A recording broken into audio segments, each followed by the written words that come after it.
Hello friends, welcome to SSC coaching centre. दोस्तों, फिर से नंबर एनालॉजी का प्रश्न लेकर आए हैं। इसलिए लेकर आए हैं क्योंकि ये सभी प्रश्न जब मैंने इनको देखा तो बहुत ही इंपॉर्टेंट लगे, बहुत ही लॉजिकल लगे। लॉजिकल प्रश्न थे इसलिए लेकर के आया हूँ। तो पूरा वीडियो देखिएगा, सब कुछ समझ में आएगा। तो चलिए स्टार्ट करते हैं। पहला प्रश्न है 42, 20, 64 क्वेश्चन मार्क। अगर मैं आपसे ये कहूँ कि इस प्रश्न के दो आंसर आ रहे हैं और दोनों ही आंसर ऑप्शन में मौजूद हैं, तो फिर सही आंसर क्या होगा। जैसे मैं आपको करके बताऊं, 42 से 20 बनाना है तो 42 से 20 कैसे बनाएंगे। अगर आप 42 में से माइनस कर दीजिए 22 को, तब भी आपका 20 बनेगा। अब यहाँ पर 22 माइनस किया तो आप यहाँ पर भी 22 माइनस कर दो। ठीक है, देखिए 42 में से 22 माइनस किया, 20 बच गया। अब यहाँ पर आपने 22 माइनस किया है तो यहाँ पर भी 22 माइनस कर रहे हैं, तो 64 में से 22 जाएगा तो 42 आएगा। 42 दे रखा है डी ऑप्शन में। भाई पहली कंडीशन तो हो गई, आंसर भी मिल गया। अब दूसरा तरीका क्या है उसे देखिए। मेरा 42 है, अगर 42 में 2 से डिवाइड कर दूँ कितनी बार जाएगा भाई, 21 बार जाएगा। और 21 में से 1 घटा दूँ तो 20 मिलेगा।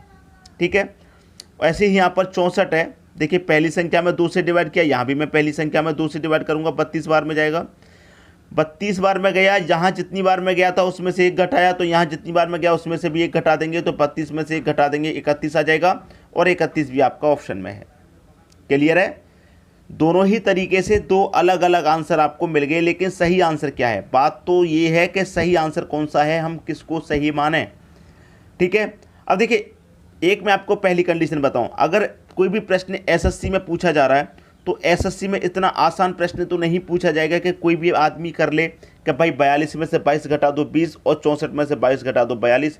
ऐसा प्रश्न तो एसएससी के एग्ज़ाम में कभी नहीं आता। ऐसा प्रश्न कभी नहीं आता एसएससी के एग्ज़ाम में इस तरीके का। एसएससी के एग्ज़ाम में जो आता है वो लॉजिकल प्रश्न आता है, जिसका कोई ना कोई लॉजिक हो। ठीक है, ऐसा प्रश्न आता है एसएससी के एग्ज़ाम में। और इसका जो प्रश्न का आंसर दिया गया था, जो इस प्रश्न का आंसर था वो 42 नहीं था। 42 इस प्रश्न का आंसर नहीं दिया गया, 31 इस प्रश्न का आंसर दिया गया। ठीक है, लेकिन जब मैंने इसको खुद से सॉल्व करके देखा तो मैंने दोनों ही यहाँ पर लॉजिक लगाया कि भाई एक तो आंसर इसका 42 आ रहा है और एक इसका 31 आ रहा है। जब मैंने इसको खुद से सॉल्व करके देखा तो 2 आंसर आ रहे हैं, तो मैंने सोचा कि ये कन्फ्यूज़न आपका ख़त्म होना चाहिए। ठीक है, इसीलिए मैं आपको यहाँ पर बता रहा हूँ, ये सभी प्रश्न लॉजिकल हैं। ठीक है, पूरा वीडियो देखेंगे सब कुछ समझ में आएगा। तो ये क्वेश्चन का डाउट क्लियर हो गया। अब देखते हैं अगला प्रश्न। अगला प्रश्न है 6 है, 10 है, 9 है, यहाँ पर क्या आएगा। बहुत अच्छा प्रश्न है। अगर आप कोई भी तरीका लगाएं, साधारण तरीका, तो मुझे नहीं लगता कि इस प्रश्न को आप आसानी से सॉल्व कर पाएंगे। 6 से 10 बनाना है, मुझे नहीं लगता आसानी से सॉल्व कर पाएंगे। देखिए अगर आप ऐसा करेंगे कि देखिए 6 में 4 जोड़ दें 10, तो 9 में भी 4 जोड़ दें तो 13 ऑप्शन में नहीं है। ठीक है, तो इस तरीके से प्रश्न ये नहीं होगा। मैं आपको बता दूँ कैसे होगा। देखिए इसके हमें फैक्टर करने होंगे। अगर मैं 6 के फैक्टर करूँगा तो क्या होंगे, 3 गुने 2, 3 दूने का 6 होता है। अगर मैं 10 के फैक्टर करूँगा तो 10 के कितना हो जाएगा, 5 गुने 2, 5 दूने का 10। अगर मैं 9 के फैक्टर करूँगा, भाई 9 के फैक्टर मैं करूँगा तो कितना हो जाएगा, 3 गुने 3 9 हो जाएगा। अब मुझे यहाँ पर कितने के फैक्टर करने हैं।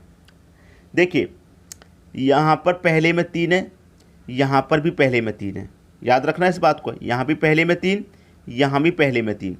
तो यहाँ पहले में 5, तो यहाँ पहले में 5 आ जाएगा। 3 5 3 5। ठीक है, अब देखिए यहाँ 2 से मल्टीप्लाई हुआ, बाद में भी 2 से हुआ। ठीक है, तो यहाँ 3 से हुआ तो यहाँ बाद में भी 3 से होगा। क्लियर है भाई, यहाँ 2 से हुआ, यहाँ भी 2 से हुआ। मतलब पहली संख्या से जो गुना हुआ वही दूसरी संख्या से हुआ, तो यहाँ पहली से जो हो रहा वही दूसरे से होगा। लॉजिक बन गया 3 5 3 5। ठीक है, 2 2 से, तो यहाँ 3 3 से, तो 5 तरीका कितना आ जाएगा, 15 आ जाएगा। 15 दे रखा है डी ऑप्शन में, ये आपका आंसर हो गया। तो मैंने पहले ही कहा था लॉजिकल प्रश्न है, इतनी आसानी से इस प्रश्न को आप नहीं सॉल्व कर पाएंगे। ठीक है, अब देखेंगे हम अगला प्रश्न। अगला प्रश्न है 23 है, 29 है, 41 है, क्वेश्चन मार्क है। अगर आपने संख्याओं को ध्यान से नहीं देखा तो प्रश्न को सॉल्व नहीं कर पाएंगे। अगर आप कोई ऐसा लॉजिक लगा रहे हैं कि 23 से 29 बनाना है, तो आप 23 में कितना जोड़ेंगे, 29 के लिए 23 में 6 जोड़ेंगे, 41 में भी 6 जोड़ेंगे तो 47 हो जाएगा। 47 ऑप्शन में है। क्या सही आंसर है। देखिए जैसे कि मैं बताऊं, आप देखिए 23 से 29 बनाएंगे। अगर आपने 23 में 6 जोड़ दिया तो 29, अब यहाँ पर 6 जोड़ दिया तो आप यहाँ पर भी 6 जोड़ दो। 41 में 6 जोड़ दूंगा मैं, 47 आ जाएगा। और 47 ऑप्शन में है। सही हो गया। ये बिल्कुल भी सही आंसर नहीं है आपका। ये बिल्कुल भी सही आंसर नहीं है। मैं यही चीज़ तो आपको सिखाना चाहता हूँ कि इतना आसान प्रश्न नहीं आता एग्जाम में, लॉजिकल आता है, और सभी प्रश्न आज के वीडियो में लॉजिकल ही हैं। तो यहाँ पर 6 जोड़ने से जो हमें आंसर मिला वो गलत मिला है। ठीक है, सही आंसर क्या है मैं आपको बता दूँ। आपके पास ये 23 है और ये 29 है, ये 41 है। अगर आप संख्या को ध्यान से देखें तो ये प्राइम नंबर हैं, सभी के सभी क्या हैं, प्राइम नंबर हैं। ठीक है, प्राइम नंबर। अब प्राइम नंबर कौन से होते हैं, प्राइम नंबर वो होते हैं जिनमें किसी भी संख्या से भाग नहीं जाता। 23 में या तो 23 से भाग जाएगा या 1 से जाएगा, और किसी संख्या से ये डिवाइड नहीं हो सकता पूरा पूरा। 29 में भी 29 से डिवाइड जाएगा या 1 से जाएगा, और किसी संख्या से इसमें डिवाइड नहीं जाएगा। ऐसे ही 41 है। तो ये सभी संख्या अभाज्य संख्या है, मतलब प्राइम नंबर है। तो इनमें लॉजिक बनाना। देखिए यहाँ पर हमारे पास 23 है, 23 के बाद में अभाज्य संख्या 29 दे रखा, तो 23 के बाद में अभाज्य संख्या 29 आता है हमारा। 23 के अगला अभाज्य संख्या कौन सा, 29 होता है। तो यहाँ पर 41 के अगला अभाज्य संख्या कौन सा होता है भाई, 41 के बाद में जो अभाज्य संख्या होता है वो 43 होता है। अभाज्य संख्या 43 होता है, और 43 आपको मिलेगा पहले ही ऑप्शन में। क्लियर है, तो लॉजिक समझ में आया। प्रश्न बहुत ही धांसू था, क्लियर है सभी को। अब देखेंगे हम अगला प्रश्न। अगला प्रश्न है 5 का रिलेशन 28 से है, तो 8 का रिलेशन यहाँ पर किस संख्या से बनेगा। 5 से 28 बनाना है। 5 के मल्टीपल में तो 28 आता ही नहीं है, ना ही स्क्वायर में आता, ना ही क्यूब में आता। लेकिन स्क्वायर में नहीं आता कोई बात नहीं, लेकिन हम ये तो सोच सकते हैं कि स्क्वायर के पास में हो, क्या पता भाई पास में होगा स्क्वायर के में, तब भी रिलेशन बन जाएगा। तो देखिए 5 का अगर आप स्क्वायर करें तो कितना होता है 25, तो आप 28 के नज़दीक पहुंच गए। तो 28 बनाने के लिए इसमें आप कितना जोड़ सकते हैं, इसमें आप 3 जोड़ सकते हैं। 25 में 3 जोड़ेंगे 28 बनेगा। उसी तरीके से यहाँ पर आ जाइए, पहली संख्या का यहाँ स्क्वायर किया तो यहाँ भी पहली संख्या का स्क्वायर कर दो, मतलब 8 का स्क्वायर कितना होता है 64। अब यहाँ पर आपने 3 जोड़ा था तो यहाँ पर भी आप 3 जोड़ दीजिए, 64 में 3 जोड़ देंगे कितना हो जाएगा 67। क्या 67 है ऑप्शन में, डी ऑप्शन में 67 है। तो ये क्या हो गया, बिल्कुल सही आंसर हो गया आपका। क्लियर है सभी को प्रश्न, अब कोई समस्या नहीं है, आसानी से प्रश्न सॉल्व हो रहे हैं। ठीक है, अब देखते हैं अगला प्रश्न। अगला प्रश्न है 6 का रिलेशन 18 से है, तो 4 का रिलेशन यहाँ पर किस संख्या से बनेगा। ये प्रश्न बहुत अच्छा है।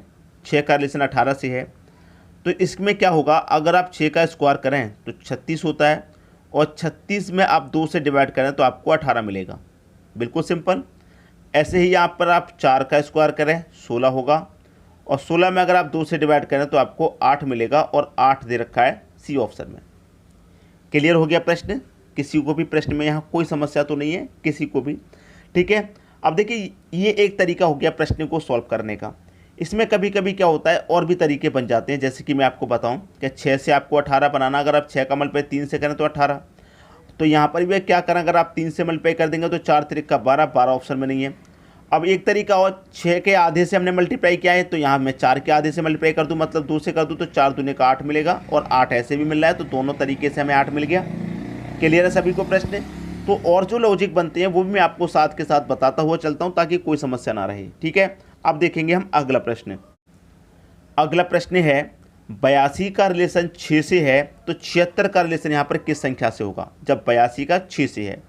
आसान प्रश्न है दोस्तों, पहले ही बता रहा हूँ, कोई भी गलती इसमें मत कर देना। 82 का रिलेशन 6 से है। अब 82 में आपको कौन कौन संख्या दे रखी है, 8 और 2, इन दोनों का अंतर कर दो आप, 8 में से 2 जाएगा, सीधा सीधा 6 मिलेगा ये वाला। ऐसे ही आपको यहाँ कौन कौन संख्या दे रखी है, 7 और 6, यहाँ भी दोनों का अंतर कर दो। जब आपने इन दोनों का अंतर किया है तो यहाँ भी इन दोनों का अंतर कर दो, 7 में से 6 जाएगा, कितना जाएगा 1 आ जाएगा। 1 है, बी ऑप्शन में 1 है, ये आपका आंसर हो गया भाई।